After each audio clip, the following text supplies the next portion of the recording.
Subhanahu wa taala. Alhamdulillah. Puji syukur kehadirat Allah Subhanahu wa taala. Malam hari ini alhamdulillah kita dipertemukan oleh Allah Subhanahu wa taala di majelis ilmu yang insyaallah semoga kita semua yang hadir mendapatkan keberkahan dari Allah Subhanahu wa taala. Dan semoga Allah Subhanahu wa taala memberikan kemudahan kepada kita semua dan memberikan ilmu yang bermanfaat fid dunya wal akhirah. Amin amin amin ya rabbal alamin. Alhamdulillah.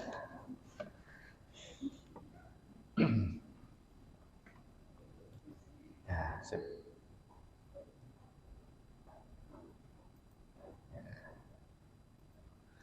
Nah, alhamdulillah.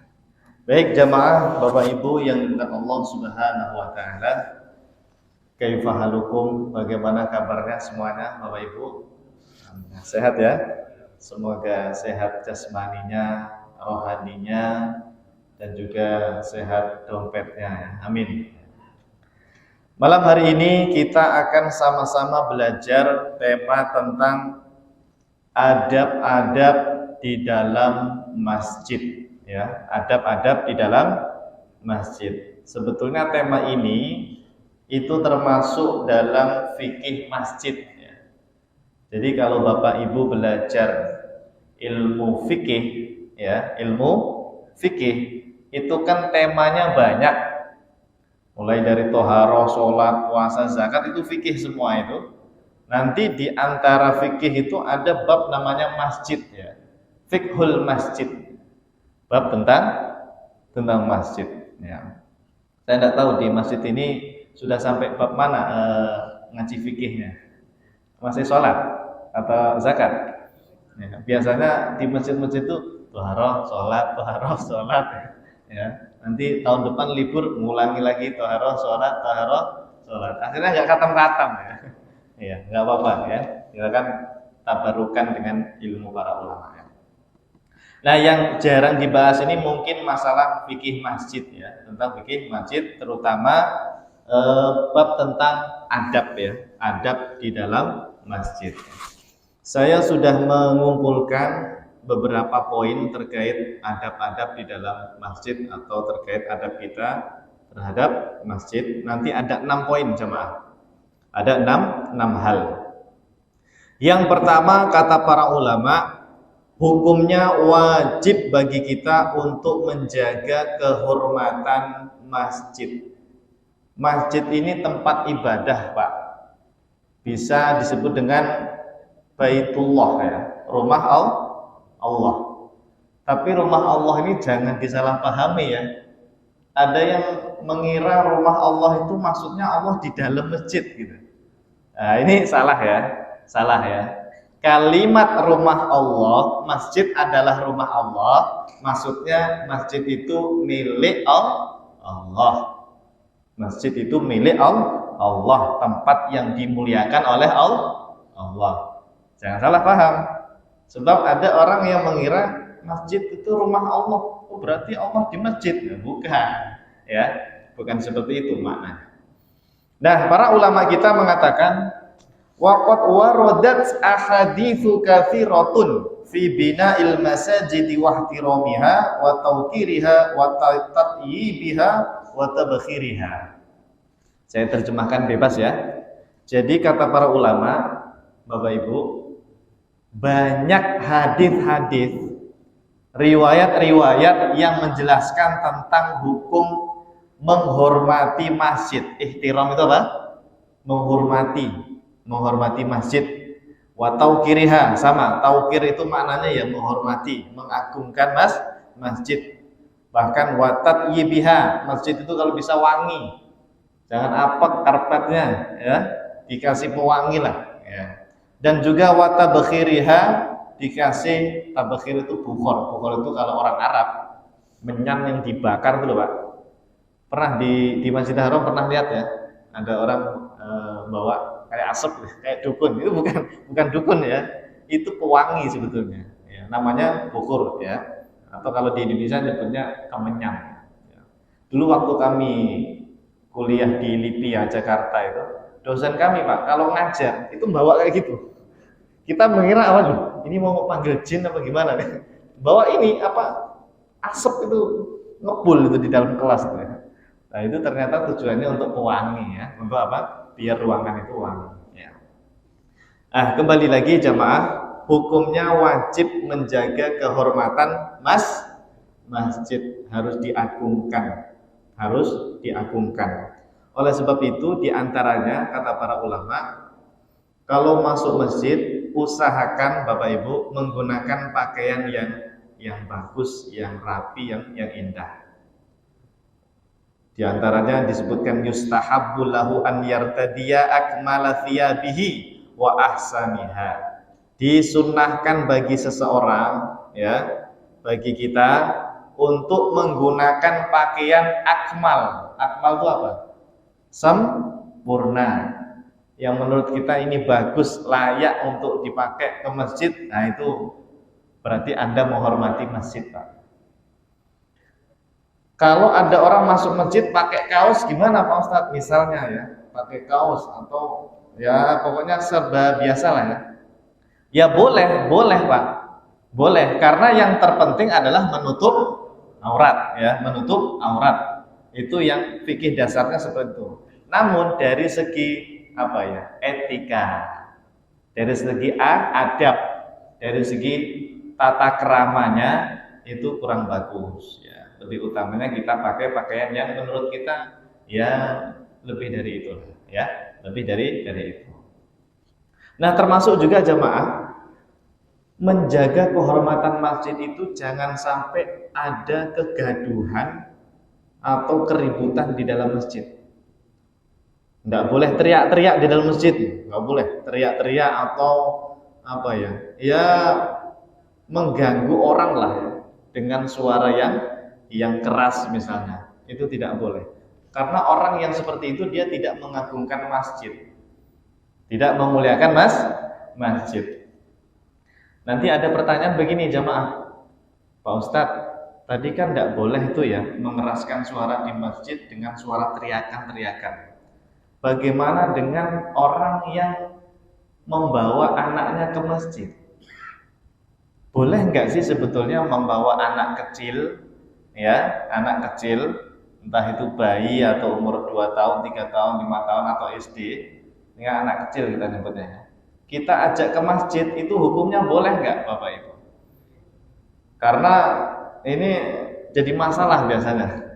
Ya namanya anak kecil itu kan suka main ya, fitrahnya suka main-main lah, lari-lari, kemudian mengganggu orang sholat dengan suara teriakan, biasanya begitu biasanya.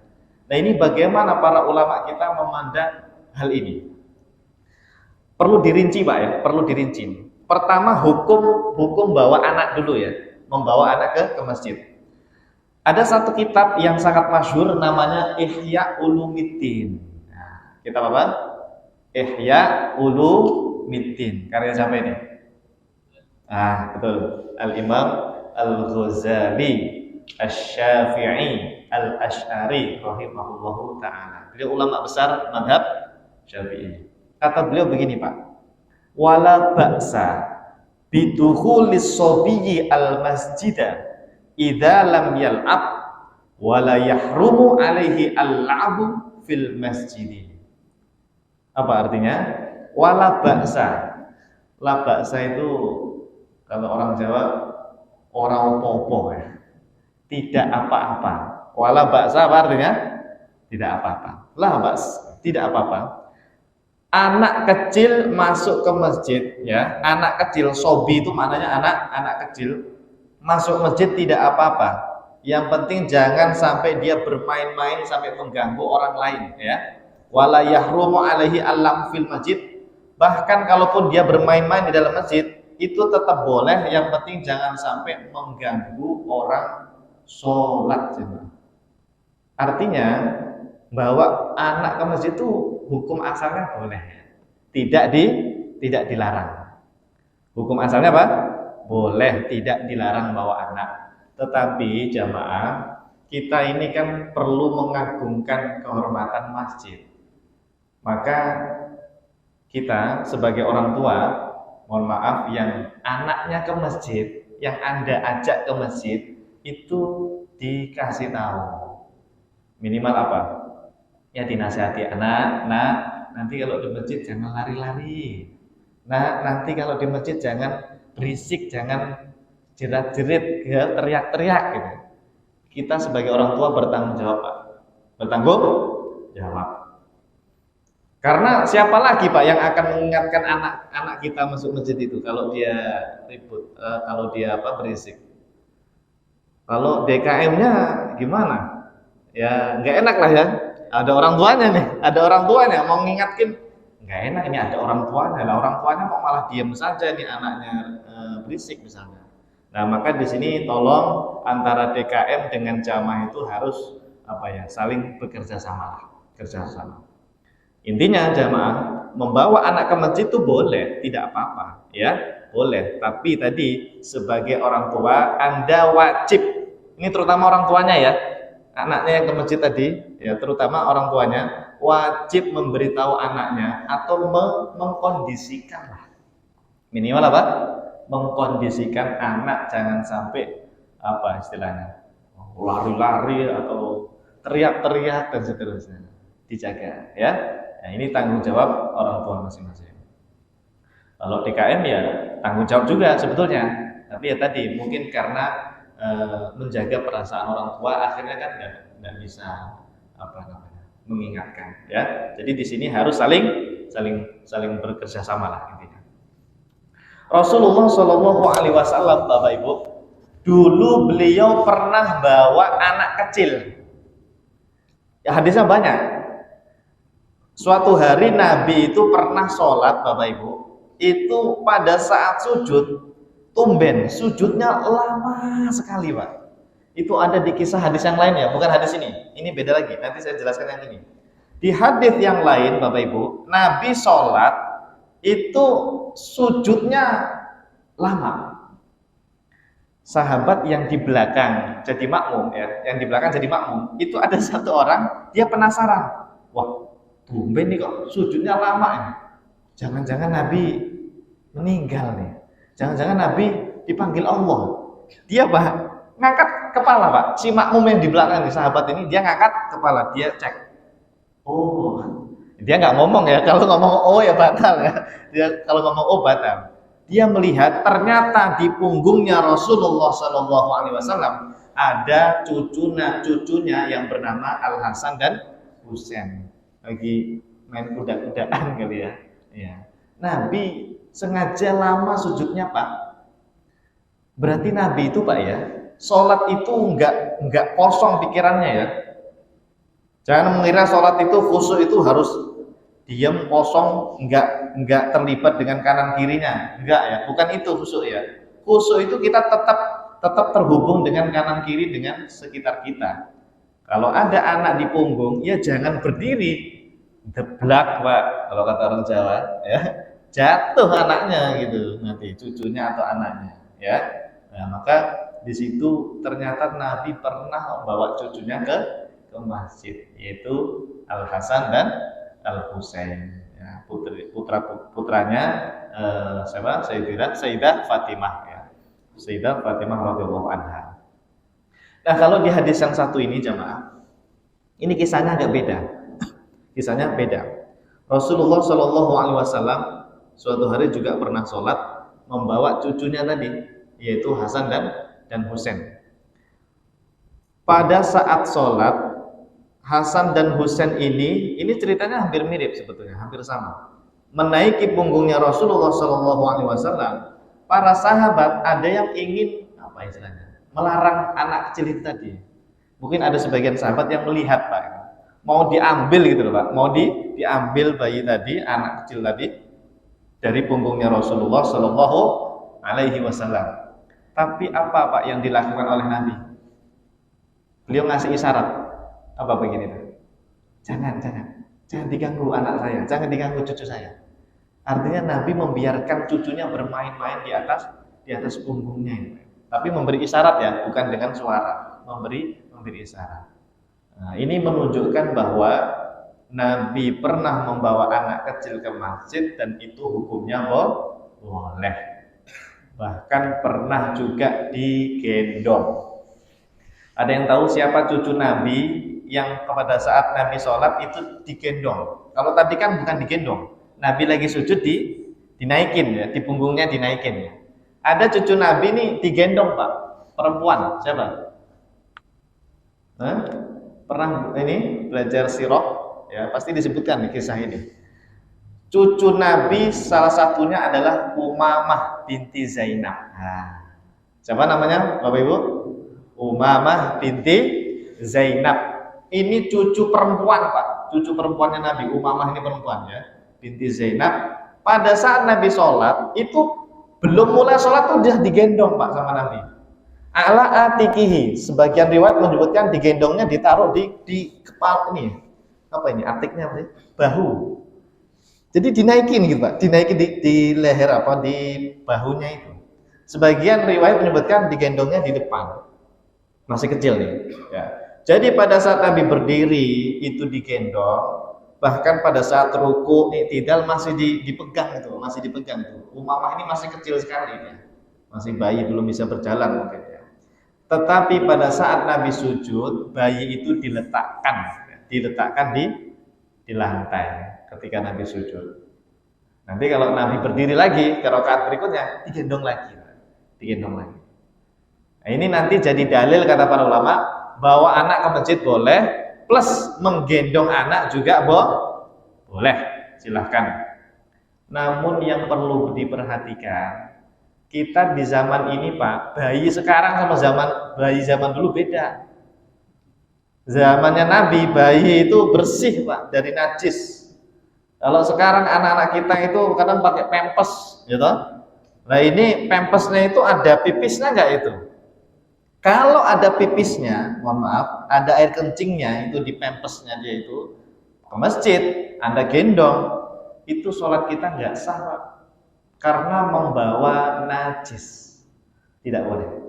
Ya, kecuali kalau sekedar apa ya? Sekedar menenangkan anak yang nangis ya, terus nanti diletakkan lagi.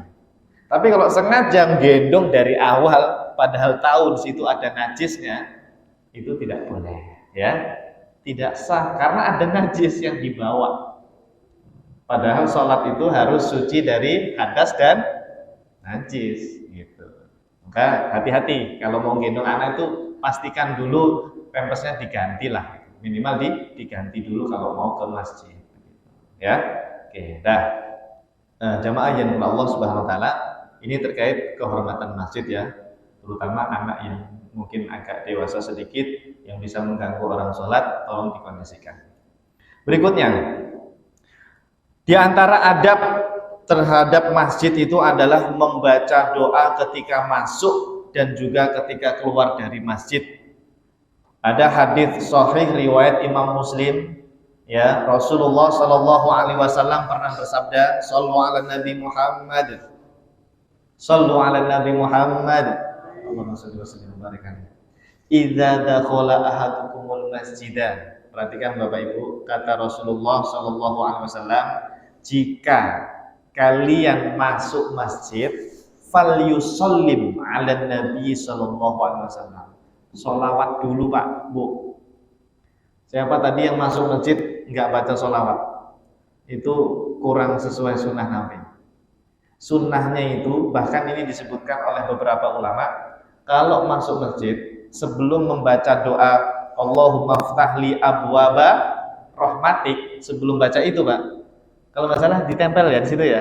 Saya lihat tadi di pintu masjid itu, alhamdulillah diingatkan kita ada doa Allahumma ftahli abwaba rahmatik. Sebelum baca itu Pak, baca ta'awud, bismillah dan sholawat. Jangan lupa itu. A'udzubillahi minasyaitonirrajim. Bismillahirrahmanirrahim. Allahumma sholli ala sayyidina Muhammad wa ala ali sayyidina Muhammad. Bersolawat dulu Pak.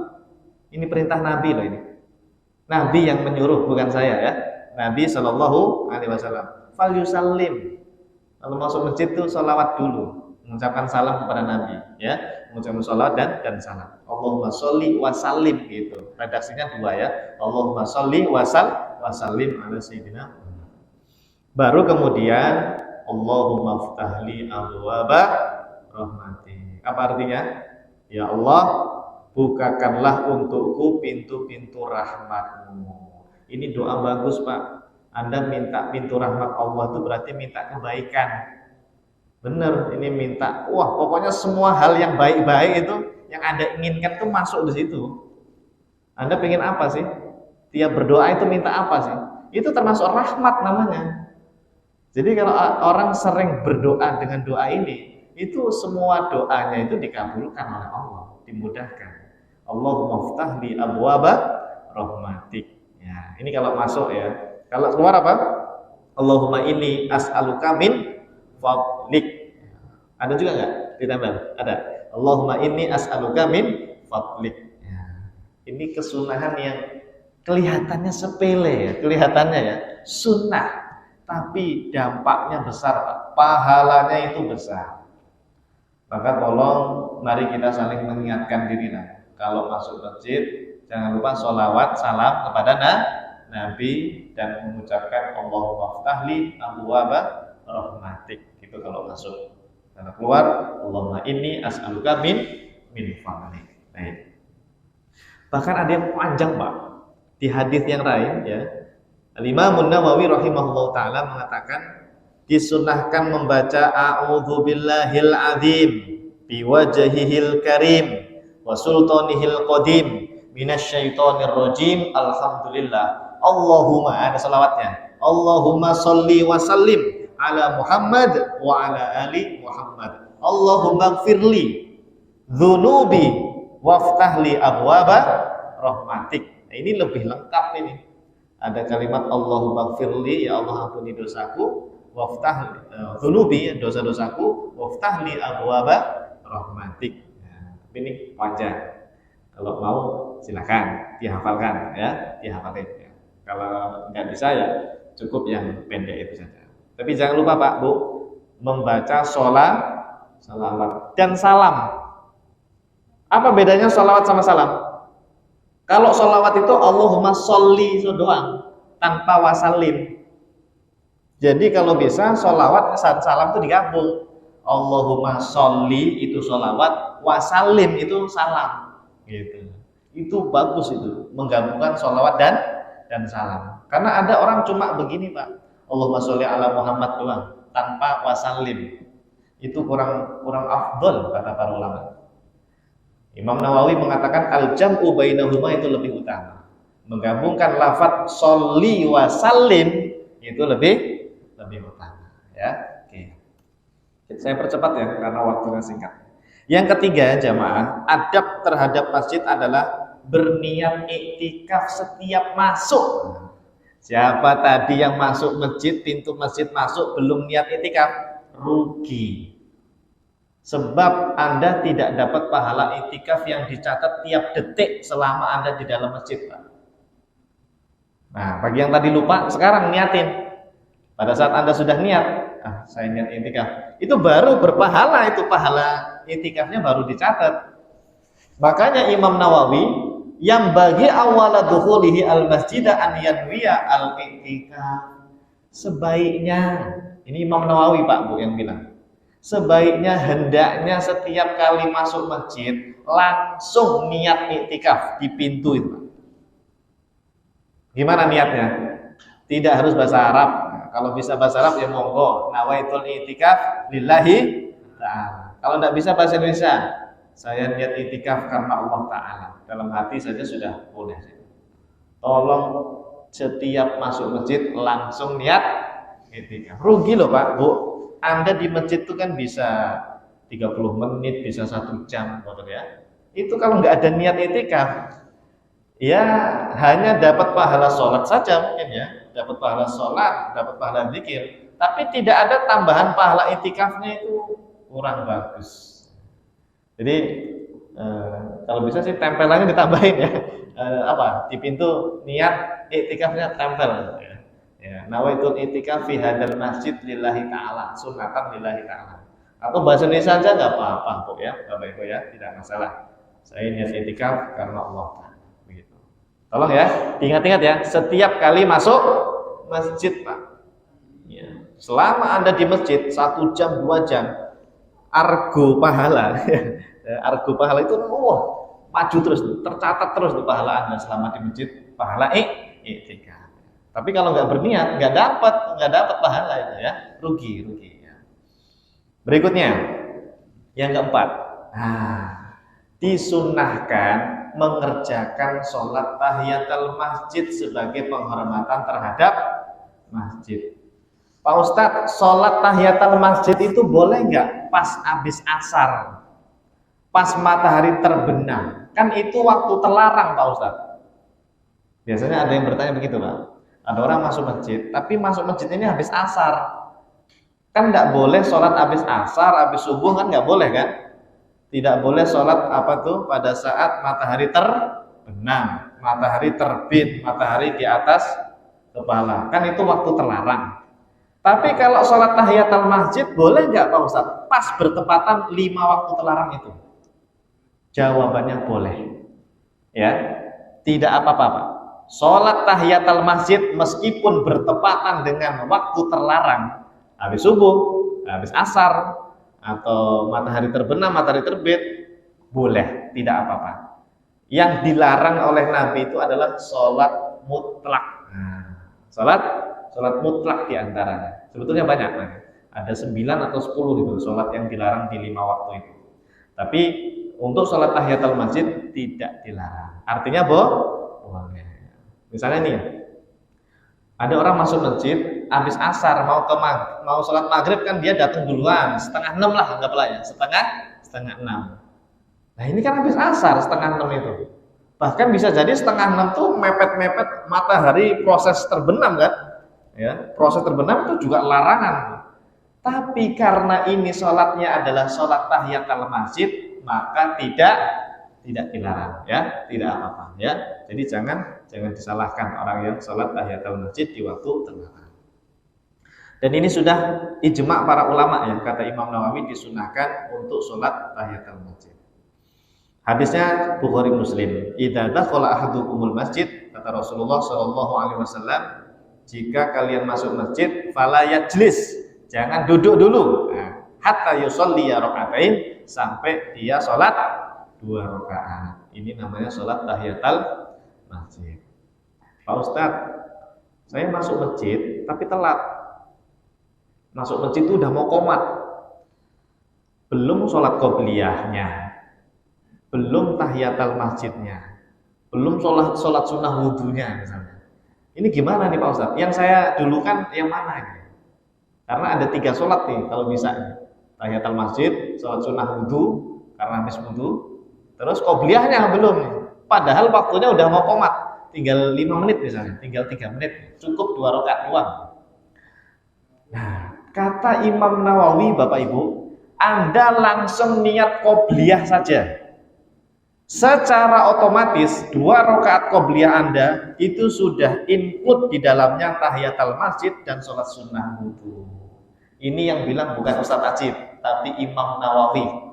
Ya, Imam Nawawi mengatakan boleh yang seperti itu, 2 rakaat, niatnya langsung 3 itu boleh.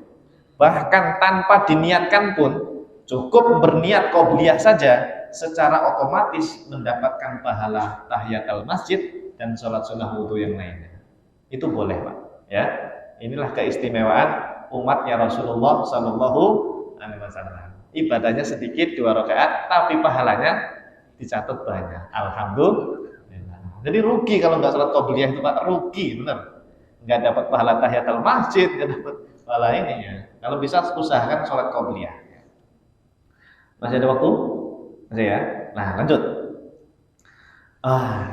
Pak Ustadz, kalau seandainya saya masuk masjid, waktunya betul-betul mepet, tinggal 1 menit misalnya, mau qomat ya, tinggal 1 menit kok qomat. Kan rugi tuh, nggak bisa sholat tahiyatul masjid ya. Kata para ulama, tahiyatul masjid itu boleh diganti dengan subhanallah, walhamdulillah, wala ilaha illallah, wallahu akbar, wala haula wala quwata illa billahil aliyyil azim. Arba'an, 4 kali, bukan 3 kali. Makanya dulu orang tua kita di kampung sering bilang, kamu kalau nggak sholat sunnah tahiyatul masjid, baca ya subhanallah walhamdulillah wala ilaha illallah wallahu akbar wala haula wala quwata illa billahil aliyil azim 4 kali ya, gitu. Disuruhnya begitu. Ternyata itu bukan asal-asalan, Pak. Pahalanya setara dengan 2 rakaat tahiyatul masjid. Yang bilang Imam Ibnu Hajar Al-Haytami, ulama besar mazhab Syafi'i. Nama kitabnya Al-Minhaj Al-Qawim, Al-Minhajul Qawim. Dulu saya di pesantren tuh ngaji ini, Al-Minhajul Qawim syarah Al-Muqaddimah Al-Hadramiyah, fikih Syafi'i. Ya. Wa yusannu liman lam yatamakkan min hadits hadatsin aw syughlin an yaqula subhanallah walhamdulillah wala ilaha illallah wallahu akbar wala haula wala quwata illa billahil aliyyil. Berapa kali? 4 kali, bukan 3 kali, 4 kali. Ya. Bagi yang tidak sempat sholat tahiyatul masjid, itu pahalanya sama seperti itu. Oke. Yang kelima, di antara adab di dalam masjid, kata para ulama, memperbanyak zikir dan juga majelis ilmu. Kalau Anda masuk masjid, Pak, waktunya masih lama, belum qomat, belum azan, daripada bengong, ya, biasakan berzikir. Kata Imam An-Nawawi, yustahabbu al-iktsaru fihi min dzikrillahi ta'ala. Disunahkan perbanyak zikir di dalam masjid, berzikir kepada Allah. Apa zikirnya, Pak? Apa saja? Subhanallah, walhamdulillah, atau tahlil la ilaha illallah, atau takbir boleh, atau sholawat juga boleh. Bahkan membaca Al-Quran, wa yustahabu al-iktsaru min qiraatil Quran. Di masjid baca Quran, ya, biasakan membaca Al-Quran sambil menunggu waktu-waktu sholat misalnya. Ya. Bahkan Imam Nawawi menganjurkan di masjid hendaknya dibacakan hadis Rasulullah Sallallahu Alaihi Wasallam. Ya, pengajian, ya, pengajian hadis. Ada di sini kajian temanya ilmu hadis, baca hadis gitu. Nah, itu sunnah. Atau ilmu fikih, wa ilmil fiqh. Ya. Kita ini lagi ngaji fikih, Pak, fikih masjid. Itu hukumnya sunnah, mustahab, berpahala, ya. Jadi hendaknya majelis taklim itu memang utamanya di masjid diadakannya. Meskipun boleh di tempat yang lainnya boleh. Tapi di masjid untuk mempelajari ilmu-ilmu syar'i seperti fikih, akidah, akhlak dan lainnya, hadis, Quran dan seterusnya, lebih bagus di masjid. Perbanyak zikir dan majelis ilmu. Oke. Terakhir. Dianjurkan oleh para ulama untuk senantiasa hatinya ini, Pak, dirinya itu selalu rindu dengan masjid. Anda kalau di rumah pernah nggak, Pak? Pengen ke masjid. Saking solehnya ya. Orang saking solehnya ya. Dia kangen pengen ke masjid. Nggak tahu, pokoknya di masjid tuh nyaman, enak gitu. Iya, adem karena ada AC-nya. Di rumah panas, Pak Ustadz. Di masjid adem, ada AC-nya. Bukan itu. Artinya itu Anda sendiri, Pak, yang bisa merasakannya, Bu. Pokoknya ada semacam kerinduan pengen ke masjid, senang. Orang yang seperti ini, Bapak Ibu, kata Rasulullah SAW, sab'atun, nanti di akhirat ada 7 golongan, ya, yudhilluhumullahu fi dhillihi yauma la dhilla illa dhu, yang akan dapat naungan Allah dari panasnya matahari yang naudzubillah panasnya itu, Pak, di mana itu? Di padang mahsyar itu. Panasnya naudzubillah, Pak, panas sekali. Sampai diceritakan matahari itu didekatkan dengan kepala kita, ya Allah, nggak bisa dibayangkan, ya. Tapi ada 7 golongan nih yang dikasih naungan, ya, mungkin nggak tahu payung atau apa, wallahu alam, ya. Pokoknya dikasih naungan, nggak ngerasain panas. Siapa mereka? 1, al-imamul adil, pemimpin yang adil. Pemimpin ini mutlak, mau pemimpin negara, pemimpin wilayah, Pak RT, Pak RW, gubernur, semuanya lah. Pemimpin keluarga berarti suami yang adil, ya. DKM termasuk ya, karena dia mimpin jamaah ya. Imamnya juga termasuk ya. Kalau imam yang adil, insya Allah Pak semuanya nanti diselamatkan oleh Allah. Amin. Yang kedua, wasyabun nasyafi ibadati rabbih. Anak muda, anak SMP, SMA yang rajin ibadah itu dapat naungan. Loh Pak Ustadz, yang tua-tua ini gimana? Kalau yang tua-tua itu mah udah biasa itu, karena udah tahu kalau dia udah gak lama lagi. Tapi yang muda ini Pak, kok hebat kalau bisa dia rajin ke masjid, rajin sholat sunnah. Ini hebat ini anak muda ini. Patut dijadikan menantu ini Pak. Ya, ya anak SMP, SMA atau anak kuliahan yang rajin ibadahnya itu nanti dapat naungan, diselamatin sama Allah, diselamatkan. Itu keberapa tadi? Kedua ya. Yang ketiga, nah ini Pak, ini tema kita yang nomor 6 tadi ya. Warajulun qalbuhu mu'allakun fil masajid. Seseorang yang hatinya itu terikat dengan masjid. Ya tadi kangen sama masjid, senang ke masjid Pak. Ya, senang ke masjid. Mudah-mudahan kita termasuk. Amin. Kalau bisa seperti itu dapat naungan, diselamatkan oleh Allah. Itu yang keempat. Yang kelima, dua orang yang saling mencintai karena Allah. Nah, kita ini Pak saling kenal ya, saling kenal, saling saling mencintai. Mencintai ini bukan cinta laki-laki perempuan bukan ya, tapi cinta karena Allah ya, karena senang dengan seseorang itu boleh, dan itu juga nanti dapat naungan dari Allah Subhanahu wa taala. Dan seterusnya. Itu yang kelima itu orang yang diajak zina terus dia tidak mau, itu juga nanti dapat naungan. Terus yang terakhir, sedekah tapi tidak berniat riak. Ya, sedekah diam-diam lah ini. Jangan sampai ada yang tahu ya.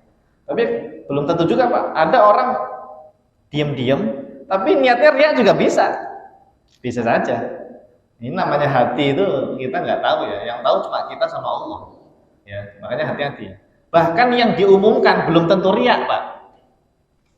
Sumbangan 1 juta dari Bapak Paijo misalnya.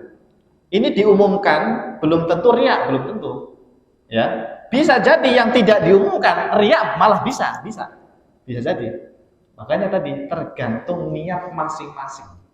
Ya, ketika sedekah tergantung niat masing-masing. Gitu. Dikembalikan ke masing-masing. Alhamdulillah sudah isya ya.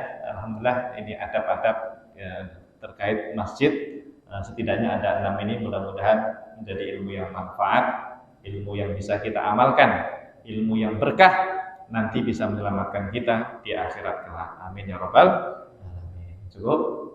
Ya, baik.